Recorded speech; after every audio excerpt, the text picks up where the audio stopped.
Hi friends, and welcome to Screen Vomit, the only movie podcast for normal people. I'm of course your host Kayla. I have a huge guest this week, but before I get to them, follow the show on Instagram and everywhere else if you like it, at Screen Vomit, one word on all this stuff. Leave me a rating or just share it. That's really nice and helpful. I also have gorgeous t-shirts and merch up at the links that are in the show notes and in my bios. This month is the 4-year anniversary of the podcast, so that is pretty nuts. The show has changed a lot over that time, but if you've stuck with me or if you're new here, thank you and I love you, and I hope you found some cool movies and had maybe a couple two tree laughs. And shout out to all of the kings who listen. All right, getting to my guest this week, I have multi-hyphenate king Tynan DeLong. We talk about it a little bit in the episode, and even though Tynan was being modest,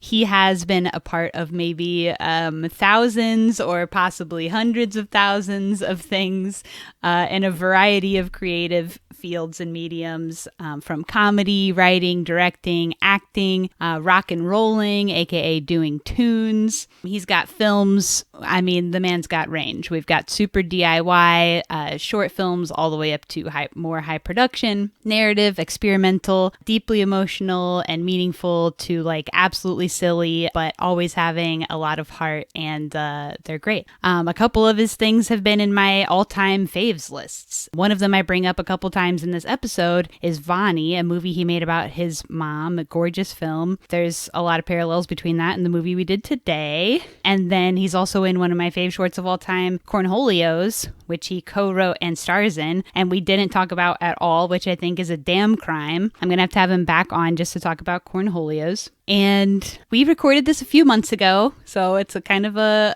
oldie, kind of. But in this episode, Tynan challenged me to find an allegedly unfindable short. So, Unsolved Mysteries update.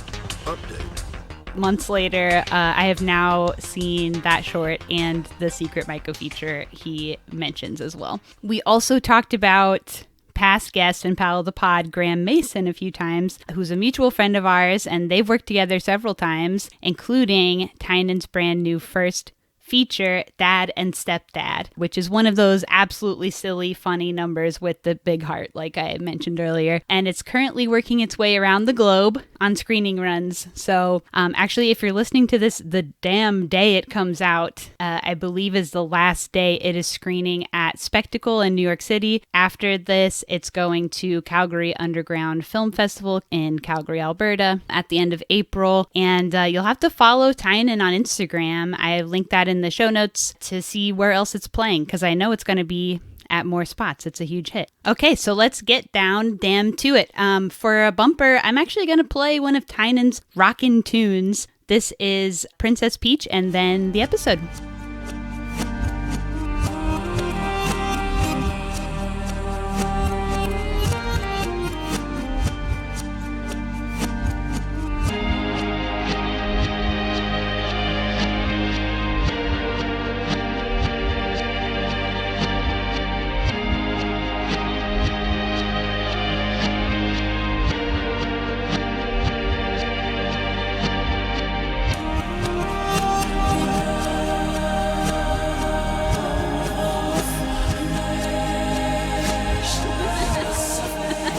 Gotta get the gum out.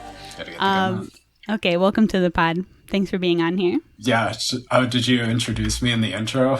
I introduced you in the intro. So okay, I'm here with Tynan DeLong. There you go. There we go. Just one of America's most prolific short filmmakers, would you say? No. Would you say that about yourself? Was that in your business cards? No, it's not in my business cards. And why not? Well, you know, I feel like maybe we slowed down around 2020 a little bit for, but you got the backlog. Reasons. Even if you separate it with the years and you do the math on it, the average, etc. All right, that's fair. I'll take it. That's kind. I'm not going to say it about myself, but if you want to say it, that's it. You can put it on your business cards and quote it as me saying it. Okay. All right. So then you still get the credit, but it didn't have to come from you, you know? Okay. All right. So I'll take off marketing rock star and put on prolific short film. All right. Yeah, I've told you before, but I think I'll never reach the end. I think I still haven't somehow. I think you've got it. I mean, No, you're I posting don't some think so. very deep cuts on your stories. You think so? The deepest. I don't know. I don't know what's deep. What's the deep? There's what there's deep did one I out post? there on YouTube that I bet you won't find because it's Well, now I have to. we made it under a different name. Is this a challenge? It is a challenge. It is a challenge. You know, I'll give you finding deep cuts is my skill. I'll give you a hint if you need, but Give me a hint now. Just send it to me. Let's be honest. Are you shy? No, I'm not shy. I'm trying to think of like a good hint that won't like give it away. But I'll say it was made with a couple other luminaries of the New York independent comedy scene. And Okay, so that only narrows it down to our 100 mutuals. Sure. And Brian Fittyman has a cameo in it. Okay. And it's not a short. It's more of an online sketch, but Okay. it's not on my channel. It's not on their channel. It's on a channel that we created specifically A for secret this video. channel. And we only have one video up there. And yeah, I guess it's secret. I mean, we did post about it when it dropped, but now. Wait, when did it I drop? mean, Give me a year. oh, gosh. I want to say 2017. Okay. That's not that long ago. I think 2017. That seems like not that deep. I feel like it's deep just because, Okay. you know, it's Just not because on, of the it's where not it's on my at. page. And Yeah. Because you've hidden it from the it world. doesn't, only got a hand. We hid it from the world, you know. The views are in Why? the 3 digits. It's not huge. I mean, we didn't really I didn't intentionally hide it. It was just like a concept that we had to put this video out under its own channel. And When I see it, I'll know. yeah, you'll understand why it's got its own separate channel. Yes. Okay, interesting. Yeah. Yeah, I love to find a little treasure online, you know? I don't know if it's a treasure, but it's something. It's something. So, you know. I'm so have fun curious. sleuthing. I want to pause the pod and go find it right now. Well, yeah. You know what? We don't have time. Save it for as a little treat afterwards. Okay, you are one of America's top most prolific short filmmakers. However, you did just make your first feature. I did. How's it going? What's happening with it? Anything? You know, This will be coming out probably in a couple of months. So if there's in a couple announcements for later. months. Okay. Well, I mean, we just got into Sundance Film Festival, and I couldn't be happier. Are you lying or truthing? No, I was pretending if we were Okay. 2 months from now. No, we're still waiting to hear back from a few festivals. Still trying to figure out some distribution for it, but yeah. So nothing now, but maybe future. Nothing now, but you know, we're hoping some good stuff for the future, and just hoping everyone can see it and figuring out what the best way is Hell for yeah. that to happen. Because we're all very proud of the movie, and we just want as many people as possible to see it. And we really think that if they do, you know, it'll really resonate with people. They'll laugh and laugh. They'll have a great time. They'll laugh and laugh. Yeah, absolutely. And, you know, we'll tug at their heartstrings too. Yeah. I That's think a it's, classic you know, Tyndon move. You It laugh and is. laugh. You think, And, oh, this thing is silly. We're having a yeah. fun, silly time. And then you Nope. go, oh. No. Someone's dead now. No, yeah. So, I don't know. I think it's pretty special. And Yeah, hell yeah. You know, Were there any, since you're so used to doing short format, were there any particular challenges with doing a feature as opposed to the shorts that you used to, the rivers and the lakes that you're used to? Yeah, I think there was just time and budget constraints. You know, you have other people's money invested in it, and that was never something that happened with the shorts that I made. You know, that was always my There's a own different pressure. money. Yeah, or it's just wasn't really pressure at all when I was making the shorts most of Yeah. the time. I mean, I guess there were a few that were a little bit bigger in scale, but you know, for the most part, you know, I'm just answering to me. Yeah. But this time it was you know, several people had invested in it, so you feel like a certain like obligation to them to deliver a product on time and a quality product at that. Yeah. So yeah, just having to do that, and like, you know, we had like 4.5 shooting days, and you know, a very like small casting crew. But I feel like it couldn't have gone better. You know, everyone was like razor sharp, and really kind of like we all kind of bonded and banded together to make this thing that we believed in. Well, it's already they're your besties anyway. We're all besties, you know, we're always hanging out. Who's your enemy on the team? No enemies. No enemies. Okay, well, there is one. His name rhymes with Schmam Gason, and this guy is a dick. I mean, if you met this guy, world-class asshole. Couldn't be meaner. That's what they say about a meanest guy in the indie scene. You know who I'm talking about. Yeah. This guy. Real ones know. Insiders Real know. ones know this guy. He's a bit of a prima donna. And he made your film a living hell. Yeah. Always. But you filmed the whole thing in 4 days? Well, 4.5, you know. 4.5. That half is important. I love to specify that it's 4. Yeah. I mean, it was 5 days That's technically, right. but one of the days was half driving, so, you know. Well, you count your drive time and your paid hours, I think. Well, I don't count it in the shooting. I mean, we drove up there, we unloaded the car and started shooting like pretty much right away. So I mean, it's pretty nuts. And, that's impressive. That's tight. Yeah, we started shooting, and the morning we drove up, Kanye West dropped Donda, and the day we drove back, Drake released Certified Lover Boy. So I kind of I love those you little have a very bookends. definitive, yeah. Yep. Hell yeah. Yeah. And that kind of set the tone and vibe for your film. Yes. It's somewhere between those two albums is where Absolutely. it lies. That's what I would always say. Yeah. Hell yeah. Definitely. Well, homies can look out for that film sometime. We don't know when. Maybe we'll know by the time this comes out. Do we say the name? It's Dad and Stepdad. Oh, Dad and Stepdad. Yeah, Dad and Stepdad. Be plugging it now. Keep your peepers peeled. The trailer's out there. Take a look. Trailer's out there. The series is out there still too. Series is out there. You need a little taste, a tiny taste. Take a taste of what you're in for. Yeah. A little taste test. Yeah. All right. Well, we can get into the movie for today. Oh, great. Is that okay? That's fine with me. Did I surprise you? No. That sounds good. Shocked and surprised with the movie for today, which is the 2021 film El Planeta. I guess I haven't said it out loud. I tripped on it. I don't feel like I haven't a lot either. El Planeta. Yeah. All right. We've said her name. All right. This is written and directed and starring Amalia Ullman and her actual real life mother, Ale Ullman. There's really not a lot of people you'd know in the film. There is one filmmaker, though, Nacho Vigalondo. His name's Nacho, and that's just so sick.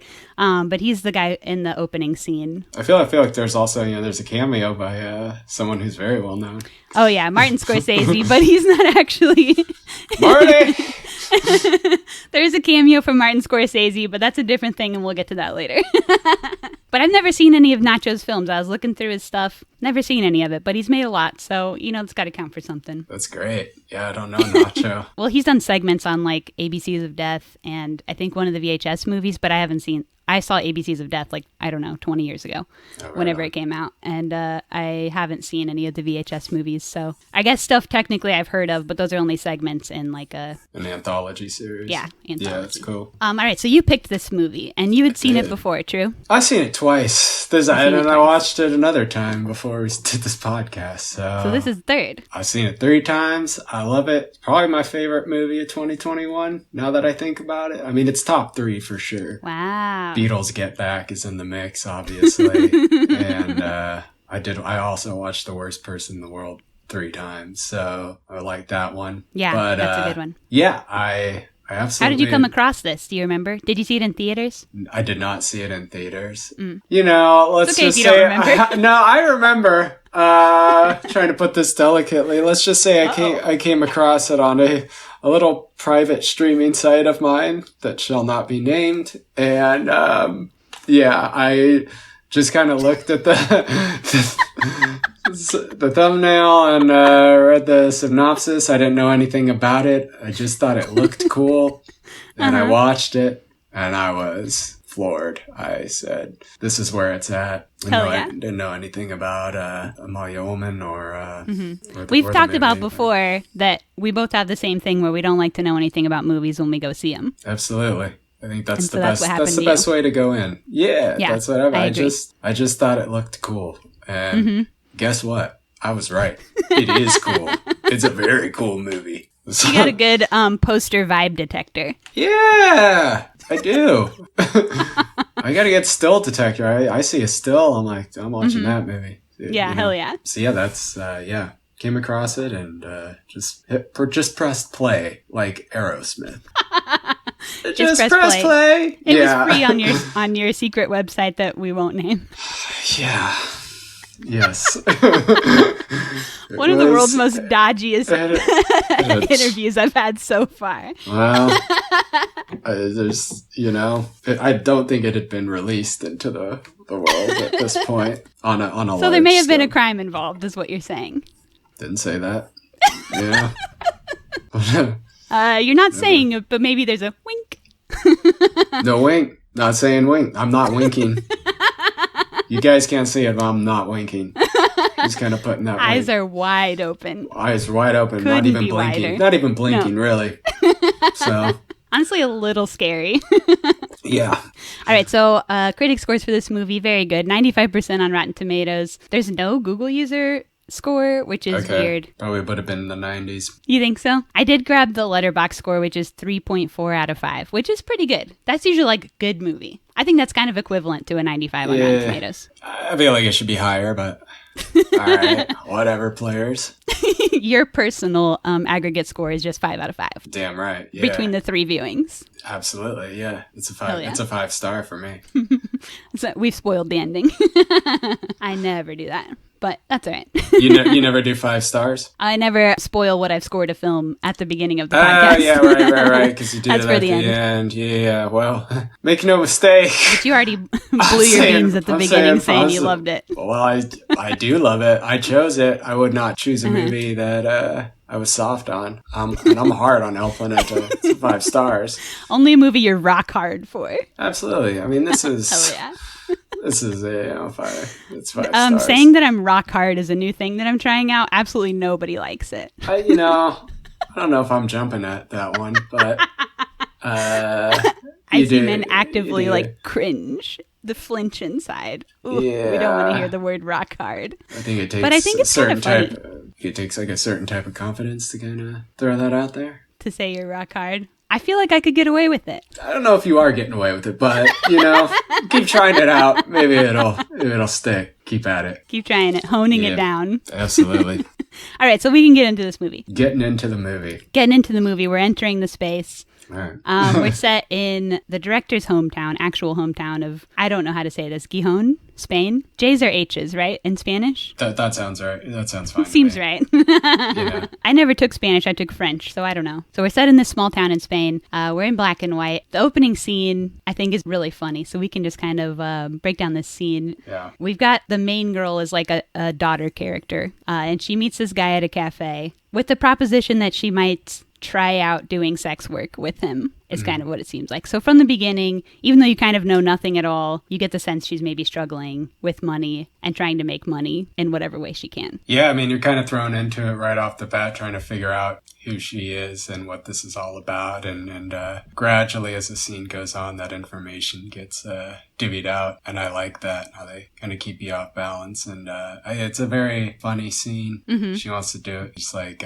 wanted to see if it was worth it, because there's this book I really want. I think is it's really great. Yeah. Yeah, one of the things I really like about this movie is this is kind of the first in a series of incidents where people just kind of are exploiting her. Yeah. And she's kind of analyzing that through a lens of humor, though. It's not. There's a layer of like sadness underneath it, but there's a lot of humor kind of coating it, and that's a lot of humor, and overall the vibes are chill and not sad. Absolutely. Yeah. And that's my shit, Hell yeah. As we've discussed. throw in a layer of melancholy, but keep it funny and keep it light. I think that's what she does. I just kind of I love how matter of fact the conversation is. He has a kink. Yeah. He just throws it right out there. Nacho's line delivery on "I like to get pissed on" is it's very down the middle. It's very funny. Straight up, I like to get pissed on. Yeah. And basically he says, I'll give you $20. When she was like, the research I've done is like, maybe you'll pay me $500. And he basically laughs in her face. Yeah, that laugh is just awful. Great example of just how people in power kind of abuse others, try to exploit them. Because he wants her to do a lot for that $20. He wants to decide what she eats and drinks all day. Yeah. Have her take a taxi to some other town, to some weird place, and be pissed on for $20. Very degrading. Doesn't sound like a deal to me. No, not to me either. And not to her either, because she says the book costs $20, and I feel like this shouldn't be the same value. Yeah. I love how there's just, there's no like final, no, I'm not going to do it. It's like, yeah, I'll shoot you a message on WhatsApp. Yeah. We'll be in touch. Yeah.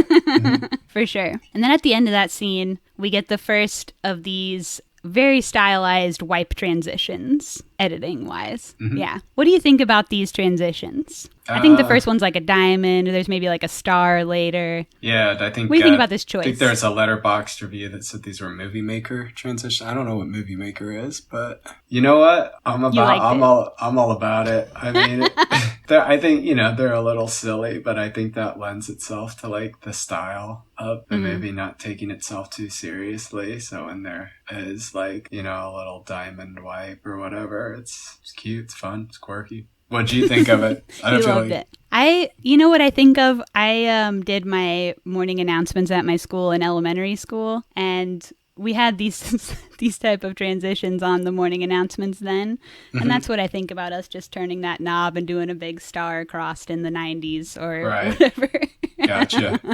And it seems like it feels a little out of place to me. It just seems like it's for this movie is comedic, like it is funny, but it seems like it's for maybe a more sillier movie than this. Yeah, that's fair. It's a risk, but it is a choice, and you do have to respect a capital C choice. I respect the choice, I don't get to see those wipes that much, so I was, hey, this is kind of cool. It is kind of different. Yeah, I guess you have to respect that too. It's different. How often do you get to see a diamond wipe? Not often. I don't know if I could think of another film that I got to see a diamond wipe in. I'm sure they exist. Goodfellas. Citizen Kane. I've never... Yeah. No, the big ones use them. Yeah. Well, that's my issue. I haven't seen any of those movies. I don't know the big ones, so I'm going to just have to defer to your knowledge. Claire Denis is always using them. Yeah. I have seen a couple Claire Denis, but probably, maybe I missed the ones that you've seen. Beau Travail has a heart wipe all throughout it. Yeah. Take a look. It's true, for sure. Really sets the love mood that's going 100%. On in the movie. Oh, yeah. Hell yeah.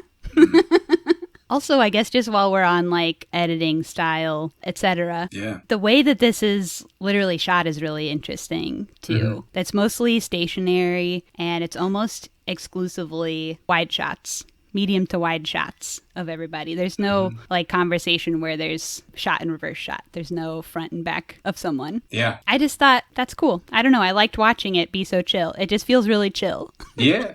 Is that a good critique? It's a great critique. I mean, we can talk about specific camera movements, I guess, when you get to some other beats. There's some stuff that I noted that I really like. But yeah, I mean, there's something admirable about that style of just kind of letting the camera sit there. And one of the things I really like about the film is, they're not so quick to hurry things up. They're more... we luxuriate the scenes a lot, and there's lots of like dead space where nothing happens.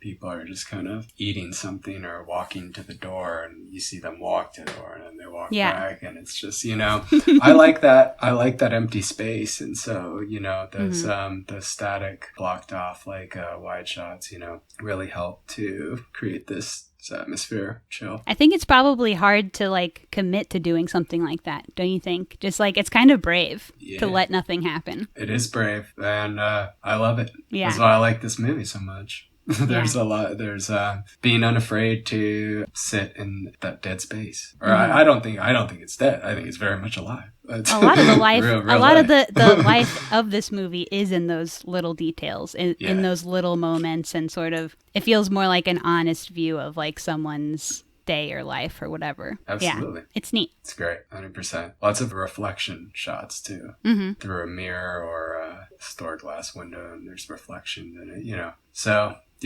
But do I have a thought on what that could symbolize? Yeah, I do. Will I say it? Maybe. Maybe later. We'll save it for later. Maybe I might ask me a little bit later, but yeah. You're going to chew on that one for a little bit? I already chewed on it, I have my thoughts. You're going to keep it a secret? We'll find the thought later on a secret YouTube channel. Yeah, it's out there. I already recorded it and I put it up on a secret channel, so good luck finding that. All right, if I find that, I'll insert it in the episode later on. Please do. In post. Yes. I'll put it in post. Okay, so she lives with her mom. Let's talk about her relationship with her mom. I love that she used her actual mom for this movie. I think that the like natural intimacy that they are able to have wouldn't have been possible with any other person. I agree 100%. I didn't know that was her real mom the first time I watched it. I just thought it was an actress, and afterwards found out it was her mom, and I was blown away. Because the chemistry is obviously lived in and undeniable, and it's off the charts. It's off the charts. It's one of the things that makes this film so special, is seeing the natural chemistry between the two of them flow so well. And there's such like a genuine like humor and like warmth and tenderness between the two of them. And, I think there's a lot of movies that do try to do this and do not succeed. I mean, their parents are bad actors. And it's like, you shouldn't have done this, It's a cute idea, but, True. Sometimes the parents can be such bad actors, it takes you out of the reality of, like, the narrative that they're trying to serve, And this is her mom's, I think, on-screen debut, so it could have gone poorly. Yeah. No, I mean, that's brilliant casting. Yeah. I'd love to see the two of them in another movie, because they're just they're great together. They are really great. Yeah, I didn't know they were real mom and daughter until after either. But the whole time I was thinking, there's no way that like these two actors have this great of like chemistry and like balance between each other, and sort of like an unspoken relationship, an unspoken like physical relationship even. Yeah. Like their energy is just kind of, I don't know what word I'm looking for, but you know what I'm saying? They communicate in a way without talking. Oh, they do. And the mother's a goofball. And I think that, that's really important to kind of balance out these situations of poverty and, eviction and stuff like that, kind of the heavier things, It's wonderful that, she's such a goofball. Yeah, she's very superstitious. She's very superstitious. And I do love those weird, quirky, like, things at the beginning where she's freezing her enemies and it's kind of rolling. I guess that's like an actual thing. Is it? Yeah. Okay. I read it as like a Cuban thing, but they're obviously not Cuban, so it must, I don't know if it's just like a Spanish thing or what, but yeah, the good luck thing for the glasses of water, all the glasses of water on top of the refrigerator, that's supposed to counter negative energy and bring you luck. Okay. And then freezing your enemies is like if someone's being mean to you or they're your enemy and you want them to stop being mean to you, you write their name on a piece of paper. The thing I read said put it in a glass of water and then store it in the freezer, but she just puts the paper in the freezer. Yeah. And she said if I freeze them, they can't hurt me and they leave me alone. Yeah. Which, it's just funny, silly, but if it works. Yeah, well, I love that kind of sort of like specific like character detail that just kind of informs you of who this type of person is, like right off the bat. Yeah. And it does so in a unique way, and it's not, super expository or anything, it's just. I wonder if that's a quirk that she has in real life that they pulled in. I would assume probably, I think a lot of stuff is taken from her real life, from what I've read. Mm-hmm. So, I don't know for sure, but I wouldn't say no. Yeah. Wouldn't put it past them. Wouldn't put it past them. Mm-hmm. So we slowly get more and more details revealed over time throughout the movie, but I'm kind of going to bring some of them in earlier. So one of them is that she moved back home after the death of her father. So that's why she's living with her mother now, because she wasn't. You famously also made a movie with your mommy. I famously did. Yep. Sort of also about the absence of your father. I kind of felt like this is where you're going with this. Yes. Yeah. Yes, I did. It was an interesting couple of movies to watch in a row today. Mm-hmm. There is, yes. I mean, obviously, there's something about this movie that I relate to, and I do relate to the absence of a family member and how that affects like a family and different circumstances in your case versus this yeah, case. Totally. Couldn't be different vibes between the two movies. Yeah. Except, that there's like such a beautiful relationship between the parent and the child. Right. But aside from that, they really have nothing really in common. No, they don't. But, in tone, vibe, anything possible going on.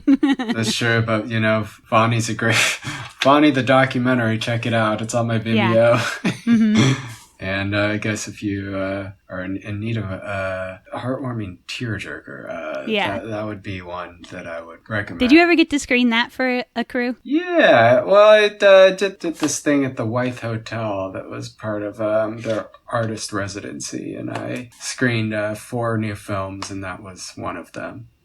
So yeah, I have So you got to see a whole audience do it? I got to see a whole audience sit there and watch that. Yeah. Mm-hmm. And how was that? Were they all crying? I feel like maybe some people were. Yeah. I felt like I was kind of squirming in my seat probably. Yeah. So, I feel like that would maybe be horrifying for you.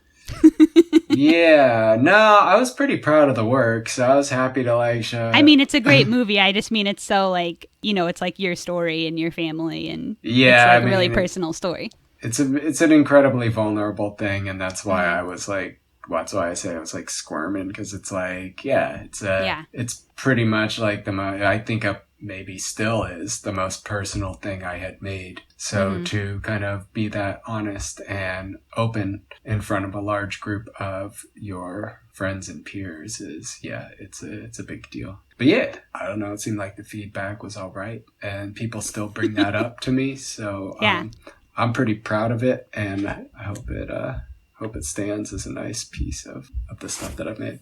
I just hope, it does. Someone can see it. And, there's been people that said that they watched it and they related to the story. So, that's kind of the best thing you can hope for. Yeah, it's an amazing thing to have. Yeah. It's very precious. Absolutely. It's great that you got to do that. Thank you. Yeah. Sorry to make the conversation about you if that's weird. It's all good.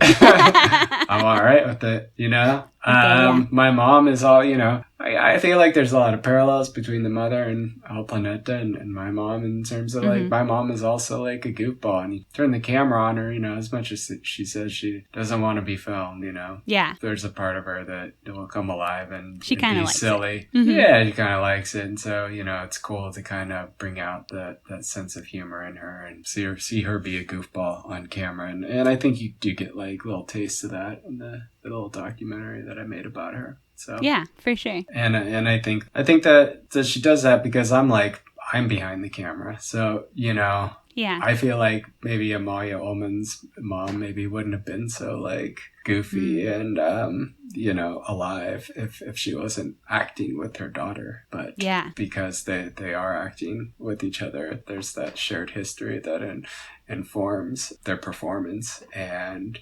they seem to access another part of them that other people couldn't unlock. So I think that chemistry can only be achieved by a parent son or daughter relationship. Maybe one day you and Vonnie do a scripted film together. Yeah, possibly. We'll see about that. Now she's gonna be asking me about that. She'll probably listen to this and then she follows.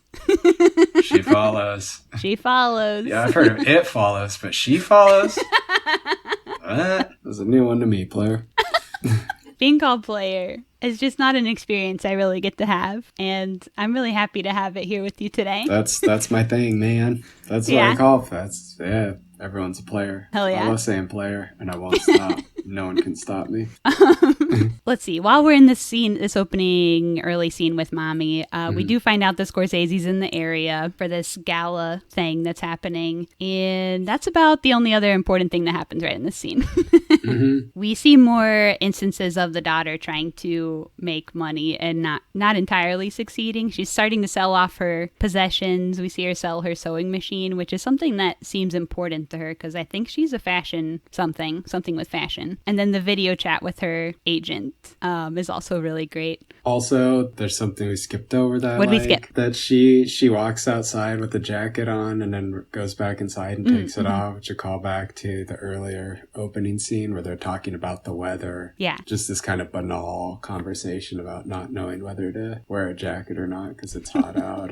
And then we see her mother do the same thing. Yeah. You know, I've heard of like father like son, but like mother like daughter. Well, that's what we're getting here with the two of them walking outside, taking their jackets off. Yeah. And this is just a little thing that I relate to because I am constantly... You sometimes walk outside with a jacket and go, well, I didn't need this, and go back and I'm take it off. constantly misjudging the weather and what I should be wearing. So as someone who kind of fucks that up constantly, I did enjoy that little joke. Yeah. Shout out to that. To weather.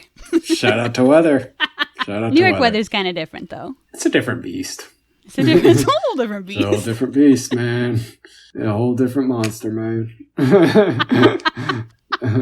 Okay, yeah, the scene with her agent. Yeah. Her agent. Yes, well, I love this scene. I love this scene too. This is one of my favorites. I think about it all the time. There's this another scene of, you know, her getting her expectations up and then having them deflated by the end of the scene. And, you know, kind of mirrors the opening scene. And then it's another, like, man trying to, like, exploit her for less than she's worth. Yeah. And I feel like anyone who's probably worked in, like, independent film can probably relate to this scene. You know, just... DIY artists of all types. DIY, you know, don't have money for even the flight. I mean, give me a break.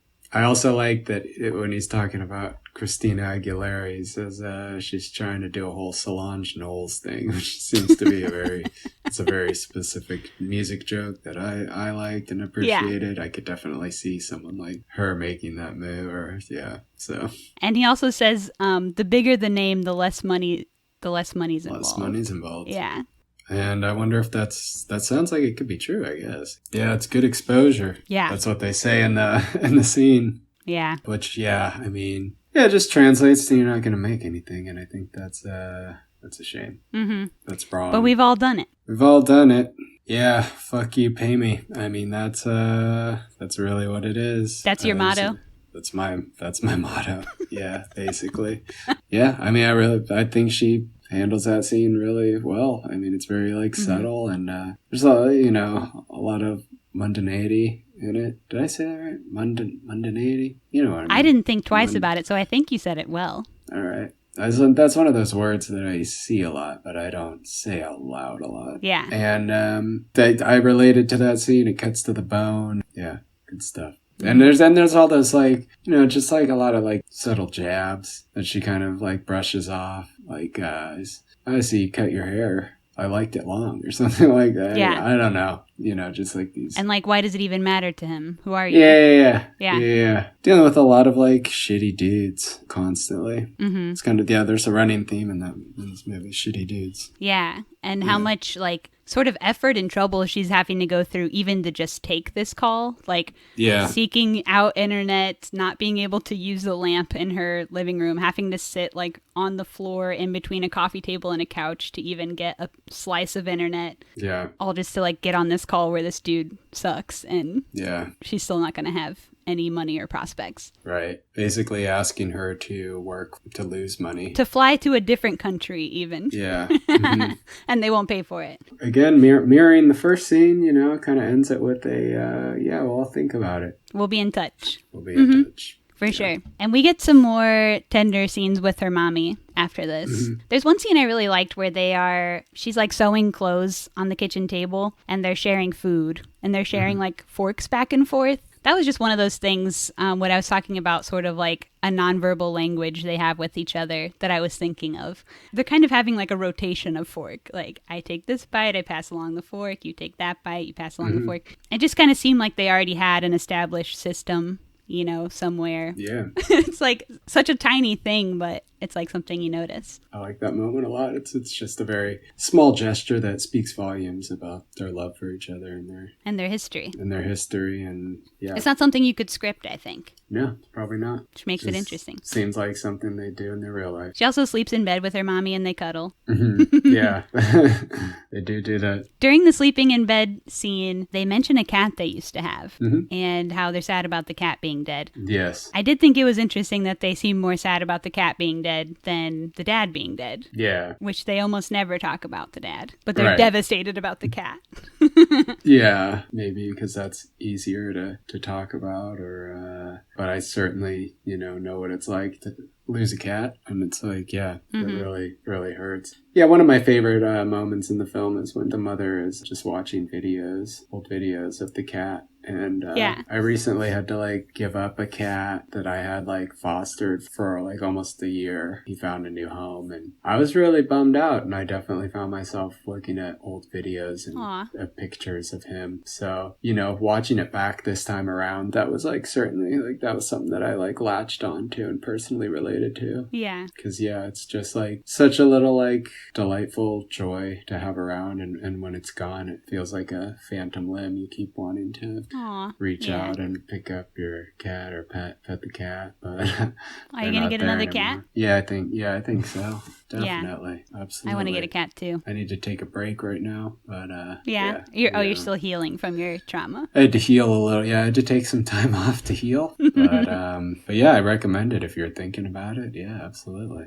Maybe a cat would be good for the old back, a little free masseuse. Perhaps. I mean, if I can find a cat that would do that, but they're notoriously picky about what they do and don't do, so I don't know. Find a cat you can train to do biscuits on the back. Biscuits on the back? Mm-hmm. I love that phrase. That's all you need, biscuits on the back. Might be saying that. Yeah. More. Yeah. That should be my new catchphrase I think that's better than rock hard. Yeah.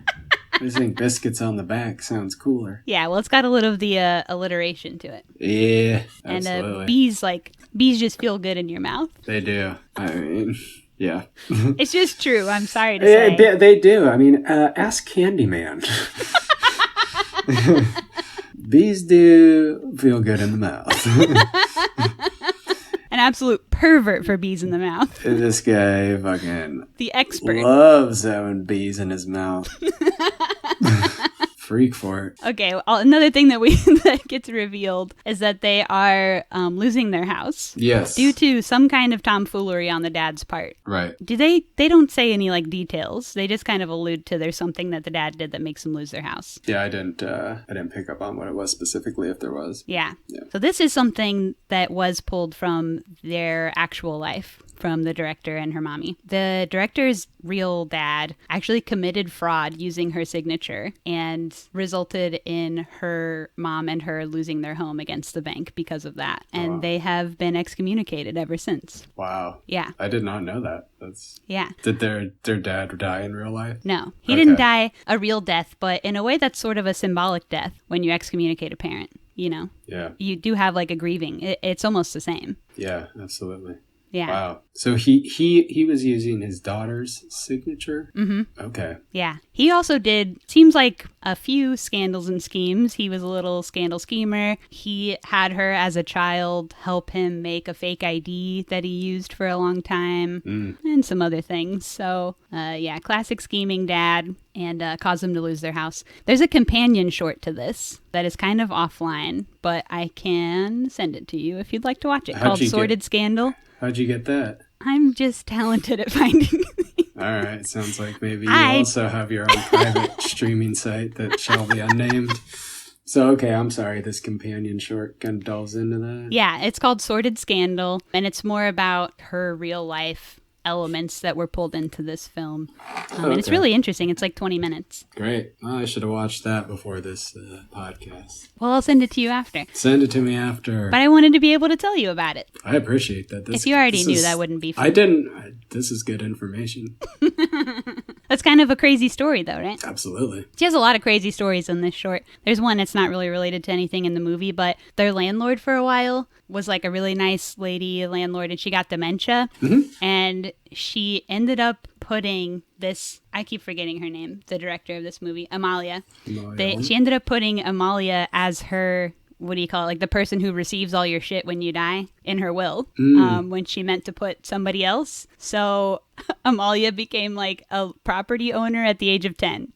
Oh, wow. Through like a fluke from her landlord who had dementia. Yeah, okay. Isn't that crazy? She still own the property, or she give it No, I don't believe so. Because they became homeless Gotcha. after they lost their house. I guess they didn't get to keep it. I don't know what happened with it. She doesn't say. Okay. But that's just like a wild little thing. Yeah, that's very wild. Okay, so next they get lunch at a fancy place, the titular El Planeta. Yes. And this is sort of a little bit of a turn where we get more information about kind of their relationship with the community, their lifestyle. They get this lunch for free by putting it on the tab of the daughter's imaginary politician boyfriend. And so this story is loosely based on two actual criminals, mother and daughter, Anna and Justina Belen. They would do this, basically. They racked up all kinds of charges around town in the mid-2010s. Sometime they got caught doing all this crap, but they also were located in this Spanish town, and they scammed all types of businesses around town by lying, telling tall tales, etc., all while also living in the poor folks part of town and also going sometimes even without electricity from being so poor. But they also, the daughter of that couple, claimed to be dating the socialist candidate for president. That was one of her tall tales. They racked up over $1,000 in debt to a grocery service, over $6,000 in debt to hotels and local merchants, over $2,700 in lawyer fees. The lawyer stopped talking to them because they would call them over 100 times a day, which is psycho behavior. They ate out at restaurants almost every single day, pretending to be rich. They just pretended all around town that they were rich, that they had this like rich people lifestyle. They would pay it at the end of the month, etc. And when the people came out and said, hey, we need our money, the mom threatened to sue them for sexual harassment. So that kind of rocks. I don't know if it rocks, but that's girl boss behavior. Yeah. So this was not something Amalia and her mother did. This was something that was these other people did. So Amalia and her mother are not criminals, at least in this respect. Yeah, okay. In real life. Gotcha. I don't want to speak for their entire, thing. Sure.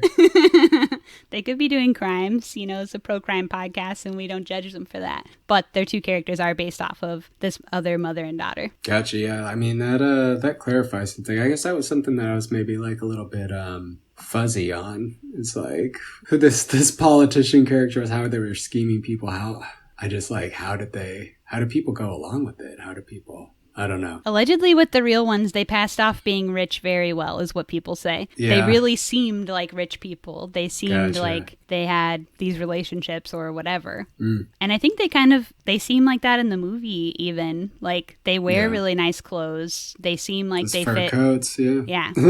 I've always said if you walk into a place with confidence and act like you're supposed to be there, people don't really question you as much as you would think that they would. Yeah. Most of the time. Right. Yeah. I've done my share of crimes. Have you? What's your... It's always really easy for me to get into like shows in any capacity, but especially like rock shows, punk shows, festivals, anything, because people think I'm a rocker.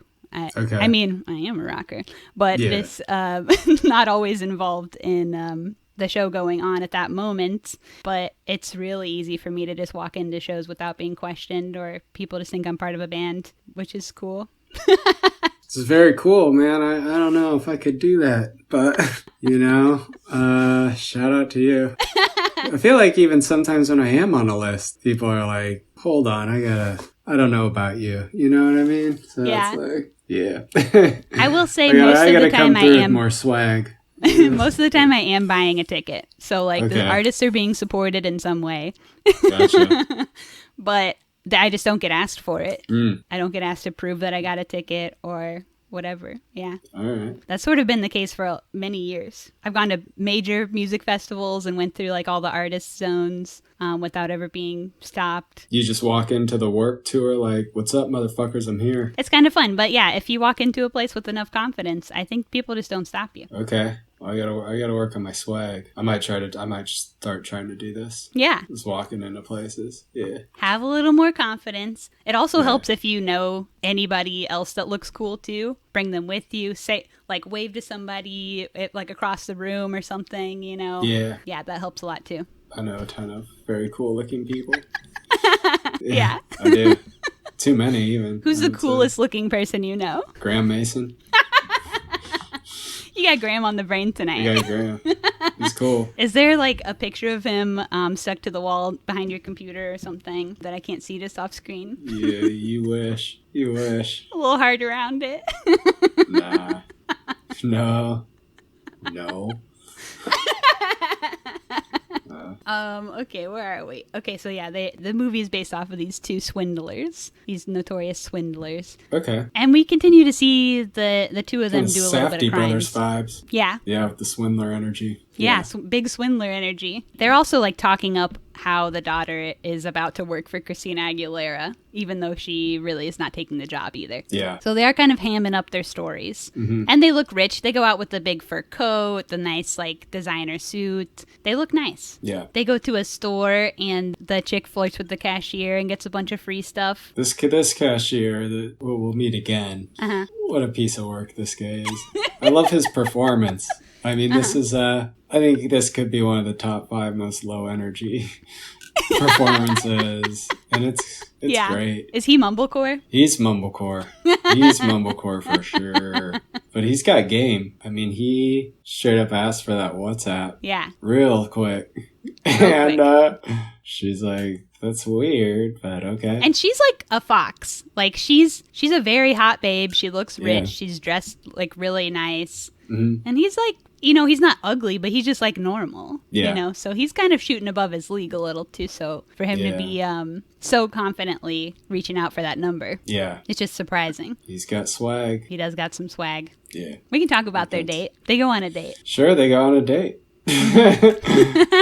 It's like probably one of my favorite scenes. Yeah. There's like a lot of little details and things that I like. He asks her if she lives in London, and when they met in the store, I mean, she already said she used to live there. So it's like it's established that he's like a bad listener. He's not really paying attention to stuff that she's saying. Mm-hmm. There's some real lulls and some painfully awkward moments that we just sit through with this date. But they do ultimately kind of vibe. They ultimately do kind of vibe somehow. It's an unlikely pair. I think it was the alcohol. I think as the date progresses and the more they drink, I mean, the more of a vibe. But it loosens him up. This guy doesn't know that he working for Balenciaga, which is like a huge, very like expensive fashion brand. I think. You know what? I feel like I never heard about Balenciaga until like the last year, though. Yeah. I looked it up, though. It has been a company for 103 years. Yeah, I've been buying their shit for a long time, so I'm obviously... Oh, yeah. So you're in the know, yeah. Yeah. I got so many Balenciaga handbags, I gotta get in a separate closet for my Balenciaga handbags. That's why you moved into the larger apartment. That's why I moved here, yeah. But yeah, I don't know. It's just like it's a really rich scene, and I found a lot of truth to that whole sequence. You know, and I hate to beat a dead horse. There's another moment of kind of getting your hopes up and kind of building up some expectations, only to have them kind of crushed. Because he does suck. He does suck. You know, we ultimately find that out. Upon rewatch, knowing that he's married and has kids, I hate him. When I rewatch it, and I'm like, oh, it's this guy's sense of humor sucks. It's on site.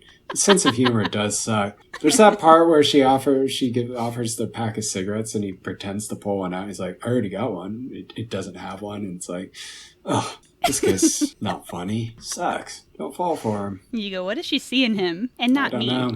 I don't know. In the morning he does reveal, after their escapade with each other, that he has wife and kids, and he presents it so like matter of fact, like Yeah, I have a wife. And? Yeah. What, you thought this was going to be a thing? Yeah, I mean, this is some true, kind of a unique take on a fuckboy, kind of.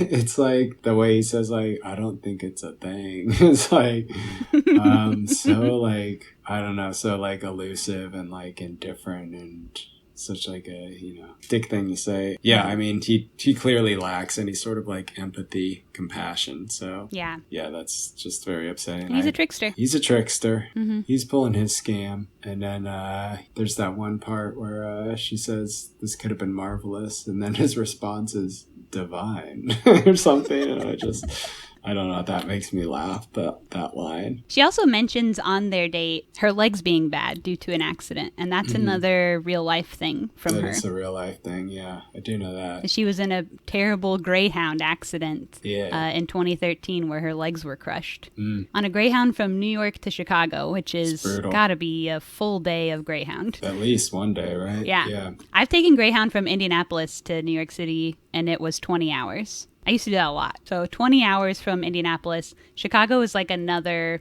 3 hours from here. So like literally a day's worth of drive. And there's probably more stops in there. You're prepared for this long ass trip and you get your leg bones popped out. That's not what you want. No.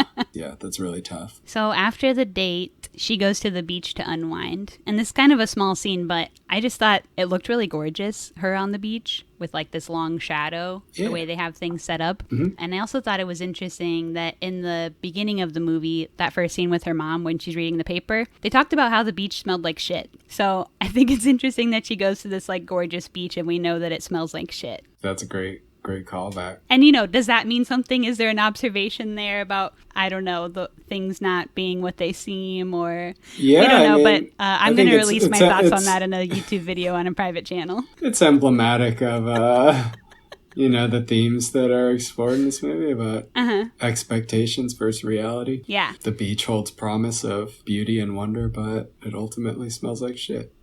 So... Yeah, it's interesting. Where's the beach that doesn't smell like shit? I guess. Yet to be found. That's what we're searching for. Yeah. Mm-hmm. Then there's the scene with the mom talking on the phone about how she couldn't go to a homeless shelter when she was in dire straits or get any kind of support from being poor. Mm-hmm. That was the only scene in the movie that was improvised because that is the mom's real story. That's just her telling her story. Wow. Yeah. I didn't know that was maybe the only thing that was improvised. A lot of it had the feel of improvisation. Maybe it's a credit to all the actors involved, but I wasn't there, but that is what they said. So if they're lying, I wouldn't know, but that isn't in the interviews. Okay. Yeah. Okay. So that's just a real story. Okay. Wow. I mean, you're busting out all sorts of facts about this movie that I didn't know. It's very good. It's very informative for me as a fan of the film. Yeah. Hell yeah. To get all this info. You really did your research. Well, I try. Okay. It's kind of my job, I think. Yeah. As much as I can. There's not always things to learn. Some movies don't, have a lot of information to learn about them. But I love to learn it when there is. Absolutely. So that's just the real story. All right. Cool. Mm-hmm. Also, something we didn't talk about, I think, is the music. The music has this kind of slow build throughout the movie, too. Music done by Chicken. That I know. Saw that. Yeah. That classic group Chicken. At the beginning, it's so minimalist, and it's just like a couple keys on a keyboard and like nothing else. Right around this point in the movie, it starts to layer on a little bit of ooh-ah harmony. Yeah. And then by the end of the movie, we start getting like drums and percussion added as well. But there really is like a progression of the music throughout the movie, and it just happened to be something that I noticed. And I don't always notice the music. That song that they do called Downtown that she's dancing to in her bedroom when she's getting ready for the date, pretty hot. I had to put you had to do a little boogie? I had to put that on my monthly mix. I said, this shit's hot. Hell yeah. But yeah, I didn't know, I guess until this time when I watched it, that the same group who did that song did the music for the rest of the movie. So that was, very cool. It does have this, like, it's very, like, sparse in this way that really complements the cinematography and the world of the film. I'm into it. Hell yeah. Good group. So their power gets cut off. and the mom didn't tell her that the power was going to be cut off. Mom's never had a job. They're starting to get really things are getting really serious with their level of poverty that they're in and that they're going to continue to be in. And, one thing is when the power goes off, so does the freezer, and her enemies begin melting. Okay, yeah. Damn.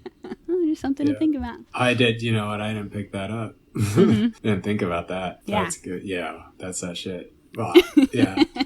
my favorite scene was when she's reading the book in the hallway and keeps moving, getting up to signal the light, the automatic light in the hallway that keeps going out. And it happens every 8 seconds. Why do you even sit back down? I don't know. It's something that I kind of related to, just kind of I don't know. I feel like sometimes when you don't have much, you can kind of get used to shit that kind of sucks. Get used to discomfort. You can.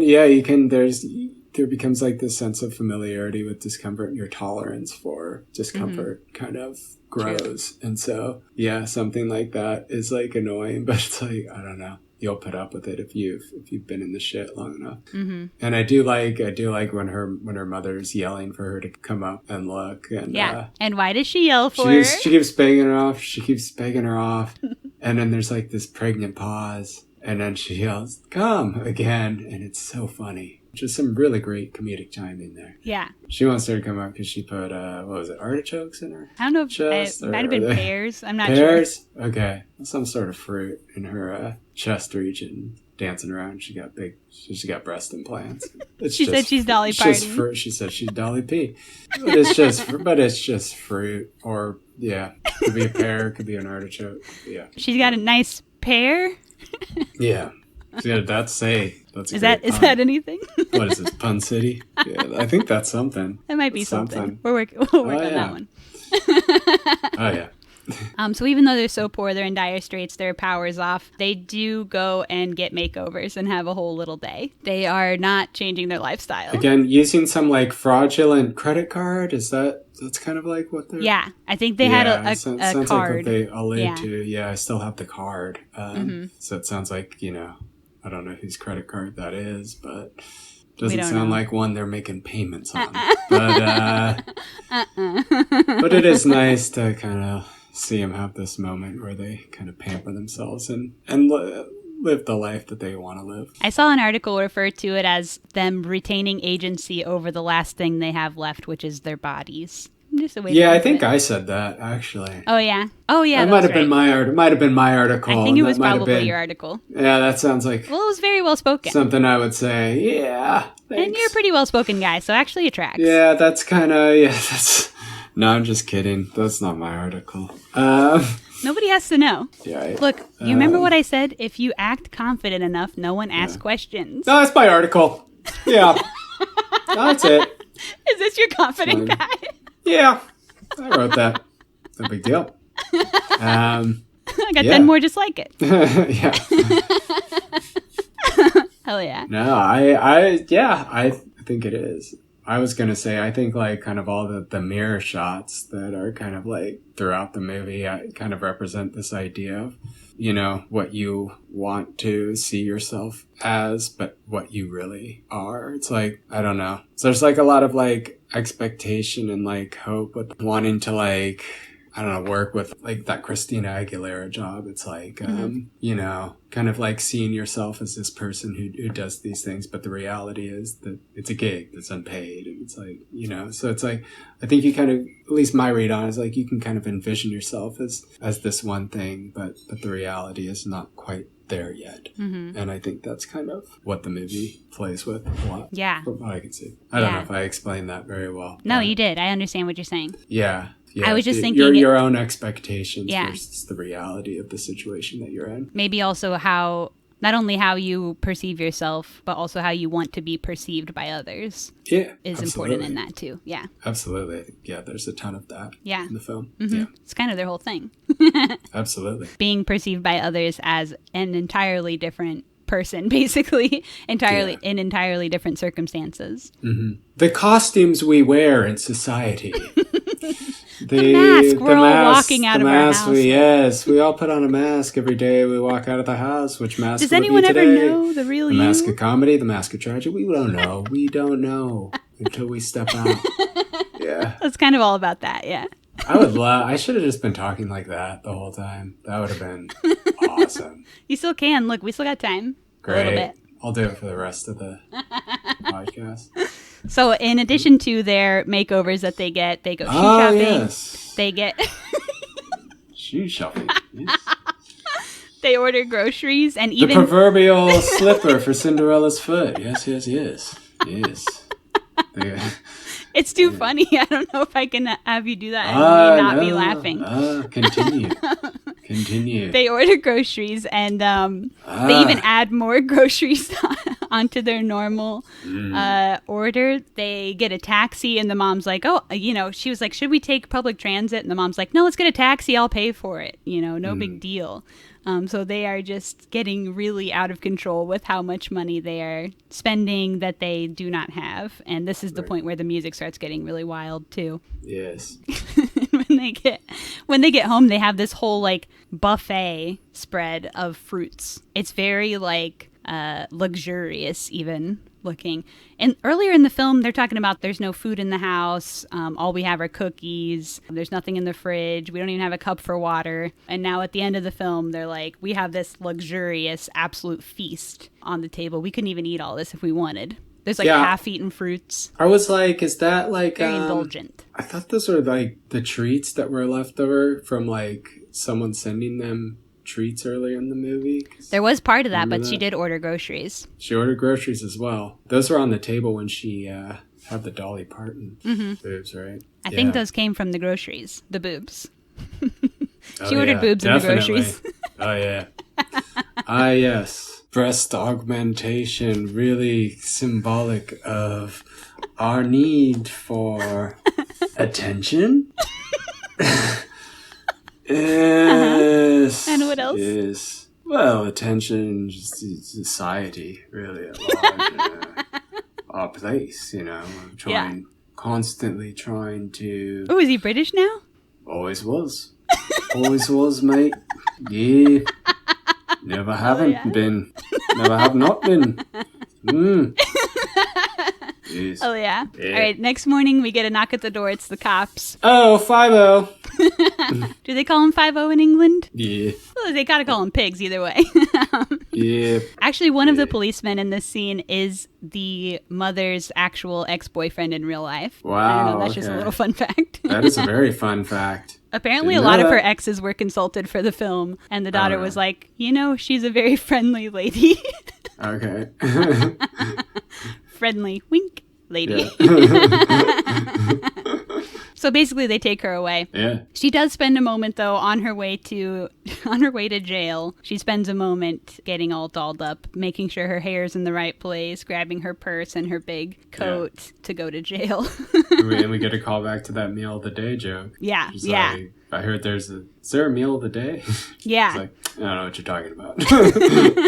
Because it had been brought up earlier in the film. Yeah.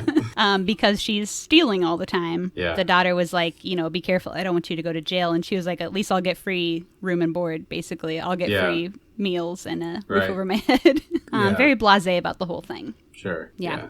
So she gets taken away, and then behind the closed door, we just have the daughter calling for her, like, Mama? Yeah. And then we get a classic Finn. We get a classic Finn. Mm-hmm. I mean, which in popular terms means end. I did think that was that was an interesting thing, though. She does not, as her mother is being dragged away and being arrested, she doesn't tell her daughter. And, I do think we see that a few times in the film where they are, as close as they are, they're still hiding stuff from each other. And, and I do think that kind of speaks to, I feel like kind of what the parent, there's stuff you're, ashamed or embarrassed to, tell them, Or you're just being protective even. Yeah, protective. I mean, not that she was necessarily in this scenario, but that, is a thing. Leo goes on that date but she doesn't want to talk to her mom about it. She doesn't tell her anything. She also lies to her mom several times about where she's going. She'll say she's going to a certain friend's house or she's going to the library, and she doesn't go to those places. Yeah, I just thought, I thought it was interesting that they're incredibly close, and yet there's still a hidden version, a version of themselves that they hide from each other. There's a slightly thinner mask that they're still wearing inside the home. Yeah. Yeah. The masks that we all wear. There's another mask underneath the regular mask. Mm-hmm. That it's interesting they still have an alternate self, even though they're so close. Yeah. There's stuff that they're like, I don't know, for one reason or another, are like ashamed or don't want to share or like embarrassed to share or just like, yeah. Or even they just need a private self to also exist. Like when the mom asks like Leah, like, what's the guy's name that she's going on? She doesn't tell her because she's like embarrassed that his name is Amadeus or something. I don't know. It's like, I'm not going to tell her because I know she's going to make that a thing. Geek named, yeah. Some geek named Amadeus. Yeah, she like, I feel like she knows her mom so well to know like if she says that, yeah, she's going to make it a thing and she doesn't want to deal with it. She just said, I don't know. Yeah. I feel like, it's kind of knowing your mother or daughter like so well that there are things you do not share with them because you don't want to deal with it, deal with the fallout. Yeah, and if she had told her daughter in that moment, I'm getting arrested, goodbye, her daughter would have made it a whole thing. And like nobody wants that. Right. All right, so after the classic Finn, we just get a little more movie, but we get news footage from that gala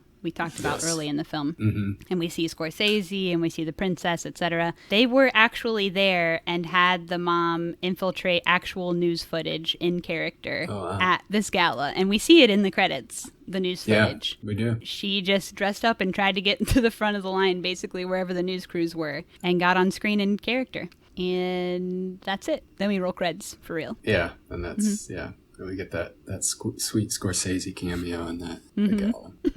And the cred's the only place where we have color, too. Little splashes of color. Sure. Mm-hmm. I think the fin is in color, too, or fin at the end of the movie. Can't remember if it is or not. I can't remember. Either way, it's sort of a cred. Pretty sure it is. Pretty sure it is. All right, I'll trust you on in color. I'll trust you on that. All right, cool. Trust me on that one. She loves a colorful font. Have you seen the other short film No. that she has? No, I saw you posted about a couple, and yeah, I need to see both those. Can't remember what the other one's called. Well, shoot, but anyway, it has subtitles in like 8 languages on the screen, like literally 8, maybe even more languages on the screen, and they're all in different colors, like really bold blues and yellows. And Fire Walker Rover. Okay, yeah, this one's on my list. Yeah, it's not really that special. It's okay. fine. Talking shit. I mean, it's fine. I just, Damn. You don't have to seek it out, It's fine. Okay, sounds good. All right, so we rolled creds. So it's time to do final thoughts and score it out of 5, but we already know what your score is. But do you have any extra thoughts? I mean, I think my appreciation for the film has deepened after hearing all of these like facts that you've blown my mind with. So I might have to watch it again. And, I might give it 6 New stars context? out of 5. Yeah. Yeah. No, I just think, overall it's, I feel like I kept thinking, and I'm sure this has been brought up with this movie, but I do think it's more like grounded, relatable Frances Ha for me. And I like Frances Ha, but this feels like this speaks to me a little bit more. Yeah. And my experiences. Yeah, I think it's, it's just such a sweet and tender world. And I just really want everyone to watch it. And I feel like it's, there's still a lot more people that need to see it. So yeah, really, we might catch a few with this. couldn't recommend. Yeah, we might catch 10 people. Somewhere between 10 and a couple hundred. 10. Okay. Yeah. It's a film that brings me immense joy and kind of is able to take circumstances that are downtrodden but not stew in that feeling of desperation and rather find the brighter side of things. I think it's a unique film and very small budget. I don't even know what the budget was. Do you? No. I mean, it couldn't have been that much because those credits are short. You know what I mean? So is that the expensive part of a movie? I just mean it doesn't seem like a lot of people are like working on this. You know what I mean? It's not a huge crew, not a huge cast. Looks like they stole a bunch of shots. Oh yeah.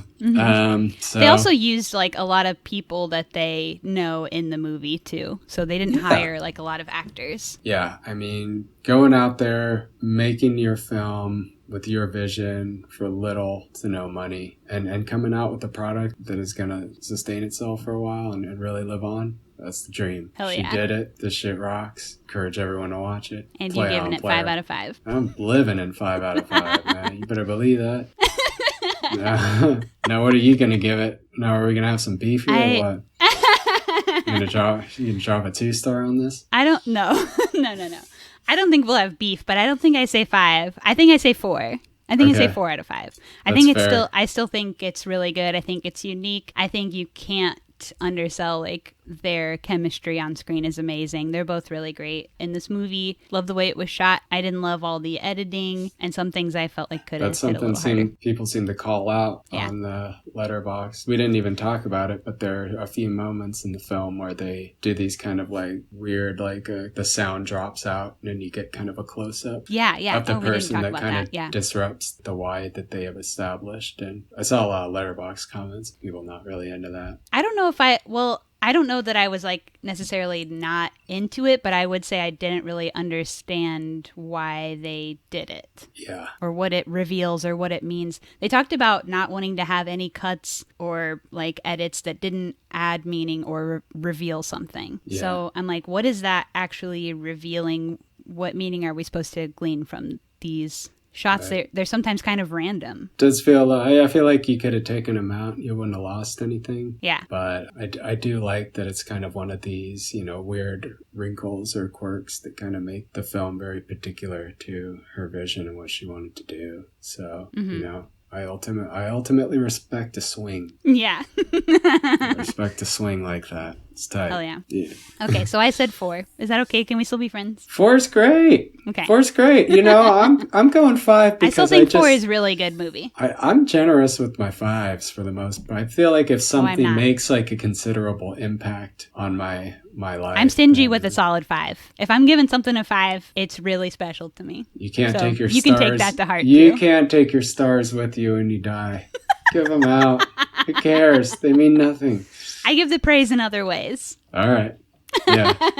But to me, the stars mean something. Okay. And I want to be honest with my stars. And I don't want to be bullied into giving anything stars that I don't need. And I watch so many movies, that stars are also just personally a way that I keep track of what has been like most impactful to me as a Gotcha. viewer. What have you given 5 star? What's the last thing you gave a 5-star to? Your movie this morning.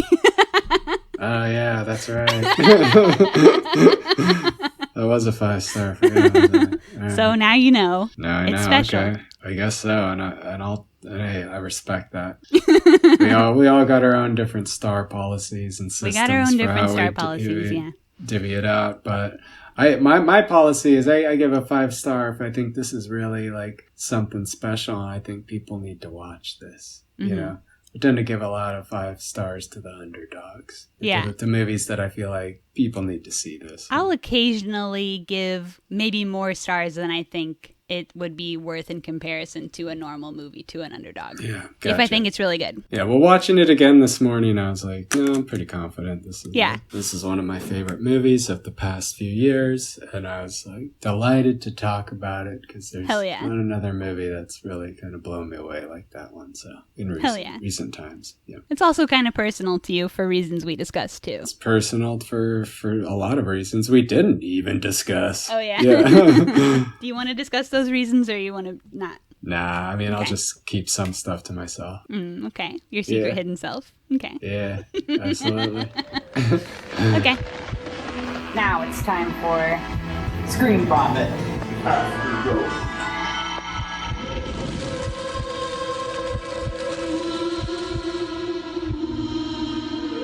So in this part of the pod, we just talk about whatever else we've been watching lately. Cool. So other movies or shows or whatever you've been watching. So what you got? I just watched After Sun twice. Oh, yeah. Yeah, I love it. I mean, Hell yeah. I don't know if you've seen that one yet. I haven't. It's great. It's a debut feature from Charlotte Wells, and it's kind of a film that dissects a relationship between a father and his daughter on vacation. Okay. And another movie that uses home video to explore memory and the way we remember things and what it feels like to look back on those things juxtaposed with who we are now. Something that I touched on in Vonnie, and there are similar like things that are touched upon in this this movie. I think her cinematic language is completely unique. I really like some of the things she's doing with very well composed, choreographed shots. The way she kind of uses audio in conjunction with those shots is really beautiful. There's a few specific moments that I absolutely love. I love the ending. It really hits. It sticks with you. Highly recommend it. I think it's one of my favorites of the year. It's on my list. I'm going after Sun. Oh, what about you? That's it. And I watched The Nice Guys. Hell yeah. And The I did Nice that for the Guys pod. was... Did you? Yeah, a long time ago, but yeah. It's such a funny movie, man. I love it. Mm-hmm. I mean, what Ryan Gosling is doing in this movie, he's so good in a comedy role. He's and you gotta wouldn't do think. Another one. Yeah. He really, I don't think I've ever seen anyone perform drunk like that. Yeah. Like, that well. I mean, that was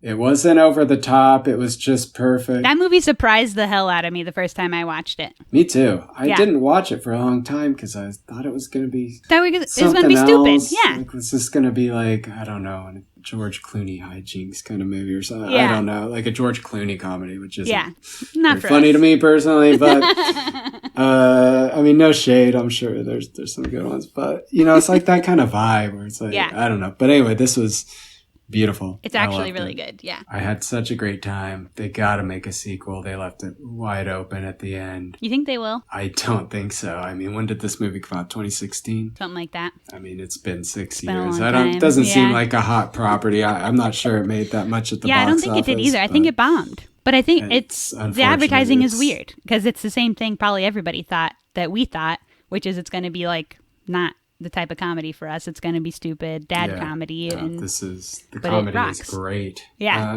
One of the funniest movies, some great action sequences. Yeah. You get what's her face, Margaret Qualley in here. Mm-hmm. She's killing it. Yeah. Everyone's on their A game. So I'm highly recommend Nice Guys is one of the most underrated comedies of the 2010s. Hell yeah. All right. I watched a couple crap. I also watched a Ryan Gosling movie, Blue Valentine, which I had never seen. Great. I actually also I've been doing Joe Swanberg's filmography, sort of. Saw that, yeah. Yeah. I had another guest on, Harrison Atkins, who told me that I would hate all of Joe Swanberg's early movies. So I've been kind of just watching them to see if that's true or false. Okay. Because I had previously... I've seen a couple. There was one that I really did hate, which was The Zone. Yeah. So I stopped watching his movies after that. I saw The Zone and I was like, I don't want to watch any more movies. I hate this. Yeah. So now I'm like, well, I'll watch the other ones and see. None of them are really like The Zone that I've seen so far. So anyway, Nights and Weekends, whatever, is one that I watch. And I think they're kind of similar, Blue Valentine and Nights and Weekends, in a weird way. Have you seen it? That one? No, I haven't. It's like Joe Swanberg and Greta Gerwig have like a long distance relationship, and it's sort of like halfway through the movie they advance a year and they shot the second half a year later. So it's like the evolution of their long term relationship and how it kind of dissolves. It's hard to maintain. And then Blue Valentine is sort of the same thing, like a dissolution of a relationship over the movie, but kind of interspersed with them falling in love. So it was kind of like weirdly related two films to watch so close to each other I didn't it sounds like expect. a great double feature. Yeah, it was. That I'll do. Yeah. I mean, Blue Valentine's in my queue. I haven't seen that since You haven't it came seen out. I've been wanting to do a rewatch. Oh, yeah. I never seen it, so I didn't know. Okay. But it always comes up in conversation, so it's been on my list for a long time, but it's kind of long. People are always talking about Blue Valentine. Yeah. Or I hate that, yeah. I walk into a group of buddies and it's Blue Valentine this, Blue Valentine that. Or there's a couple scenes that 2012 movie, man. I love talking about this shit. There's a couple scenes that you always see passed around or whatever. The scene where he's playing ukulele. Gotcha. It's just one that gets talked about and scenes get passed around. I'd never seen it. So anyway, Gotcha. whatever. I watched it. It's a good movie. I think Great. it's good. I watched All Jacked Up and Full of Worms last night, which is a new one from Alex Phillips, which I have been really excited to watch. It's been doing festivals for it feels like forever, but I'm spoiled, so it might not have been that long. Gotcha. So I was really excited to watch it. It just got released. It's a chaotic, nasty, grotesque, absurd movie. I just think it's a lot of fun. It's about people who get fucked up on worms Okay. by eating worms, and their life kind of devolves into madness. So You gonna recommend this one? You think? I recommended it's for a specific audience. Okay. There's a lot of body horror and it is nasty. I would recommend, I sat down to watch it with a bowl of ramen, and I would say don't watch it with a bowl of ramen. If you're going to pick a food, pick one that doesn't also look like worms and puke. So Noted. And I paired that with a short of his called Eel, which is an early short that's sort of deep cut, offline, hard to find. Okay. But was also found really it? good. I found it. I have my ways. All right, I'll say one more. I rewatched a short that I really love, but I really love this short called Getting in a Van Again. It's a Johnny Look short. Have you seen any of Johnny Look's movies? I haven't. He just does shorts. And really, Oh. he mainly has two. Okay. So this is one of them. But I didn't watch this for the longest time because it's marketed as a Fruit Bats documentary, the band Fruit Bats. Mhm. But it's really not. It's really not. Okay. It is kind of like about the Fruit Bats go into studio to make a new song, but it is really like surrealist, goofy, funny. Elijah Yaffe's in it. Demorge Brown is in it. It's one of my favorite Demorge characters. It's just funny, silly, great. I love it. Getting in a Van Again. I love it. I'm gonna get in some high quality Rex here. Hell yeah, high quality, Sure. fresh off the boat, or whatever. You don't have to get them secondhand through Letterboxd. They're coming right I out wish my ass. I wish I had one to rec to you. I mean, I guess After Sun. I guess you didn't see that, so that's. I haven't seen it yet. Yeah, That's kind of a wreck, but you probably already knew about it. So. it was on my list. Oh, the Red Hot Chili Peppers documentary, Funky Monks. Yeah, This is an underrated documentary that I absolutely adore. You're never gonna. This is like the What's it called? bloated Red Hot Chili Peppers, Funky Monks. Now this is rock stars at peak excess. It's just like a fly on the wall documentary about them recording Blood Sugar Sex Magic. okay. They're something else. I'll just say that. Yeah, They're something else. And I think Okay. I think it's probably the funniest music documentary I can think of. It's Hell very yeah. funny. It's very funny. I gave it 5 stars. they might even be a good pair with You this and the guys- Fruit Bats one. Funny, Maybe. silly, goofy, off the wall. Yes. It sounds like it. Yes. It's probably both So- easy and hard to recommend films to and from each other because I feel like we have the same activity. Yeah, we're on the box. Letterboxd. So, yeah. We're both obsessed with adding every single thing to our watch list, and I love it. always if I pull something up, you're already on it. Yeah. So much of the time. Oh, that's good. Well, game respect game. Both Game got respect good game. taste. That's all I'm saying. Yeah. Yeah, I got my watch list is like 1,220 right now. That's insane. Mine. Why I keep adding stuff. I'm gonna say mine's I'm not probably gonna watch all worse. that. Oh yeah. My watch list is 1,417. Damn, player. I got you beat by just a couple hundies. Yeah, and we're gonna definitely watch them all. Absolutely.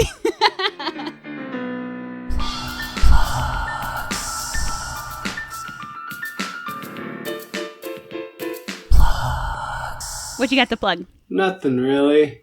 Shut up. You have Dad and Stepdad, the feature Don't film be shy. coming somewhere soon. Keep an eye out. tell people where they can find you. You can find me at Instagram. Find me on Instagram, TynanWVH DeLong. Hell yeah. And then if you go there in my bio, there will be a link to my Vimeo. And You have an actual website too. People never plug their actual websites. You can go there. I mean, it doesn't seem like a lot of people want to go there, but You don't think so? it's TynanDeLong.com. I don't know. Who's Do you going get, to like, websites stats? these days? I'm going to websites. I don't look at the stats. I feel like I get more comments on my YouTube than anything. Yeah. Google Tynan DeLong YouTube if you want to see my YouTube. Google Tynan DeLong Vimeo if you want to see my Vimeo. Go to my Instagram, follow me, keep up to date with all the shit that's popping. You're going to have to Google the separate YouTubes too to find all the cuts. Yes. Then there's some deep ones. Google Reek of the Week. Yes, I want to plug Reek of the Week. It's a series I did with Nick and Annie. It's a few years old. It's really good. Yes. It's underappreciated. It's on a separate YouTube. It's underappreciated. Oh, yeah. That is on a separate YouTube, I think. Yeah. That's why I brought it up. Yeah. So yeah, check that shit out, players. That's all you have to say. Check out my Bandcamp. Oh yeah, your tunes. Check out my Bandcamp if you want to hear my music. Check out, that's it. I guess, yeah, that is it. No, that's actually it. Okay, I'll hell yeah. have some new shit coming through. I got hard drives full of footage I'm editing right now. So if you want to stay up to date, the best way to do that is on Instagram. New rock and roll too. Yeah, no, I got to get back on that tip. I just have so much stuff to do. But Yeah. there will Well, be you some just dropped stuff a hot coming. album recently. To just drop a hot album, so check that shit out. I got a movie that you haven't seen, which is wild. So are you going to send it to me or That's what? like, it's a micro feature that I showed on my birthday, and I only showed it once. Only did one public screening. So otherwise, it's Send it to sitting in me the for a private privacy. screening. Yeah, we'll see. See about that. Tynan, don't be secret. If you Come can on. find that secret video on YouTube, I'll send it to you. How about that? That's so unfair. I don't think you're gonna find this one, but good luck. Yeah. Send it to me. All right. I'll think about it. Please. Think about it. Let me watch your movies. No, you're good. You're a good supporter of the arts. I appreciate that. Thank you. Don't I deserve it? A little Yes, treat? you do. Yes, you do. Screen Vomits, the ultimate fan, ultimate Thank you. supporter. Yes. I wasn't fishing for compliments, but thank you. All right, that's it for the show. Love it. All right. We can end it. Okay, thank you for coming on my podcast so much. Thanks a lot. That was super fun. Hell yeah. Thank you so much for having me. Right. I really Hell yeah. appreciate it. Hell yeah, anytime. And thanks for all the support as usual. For It's sure. very kind. Yeah. All right. Stay vomity. Hell yeah. Bye. Bye.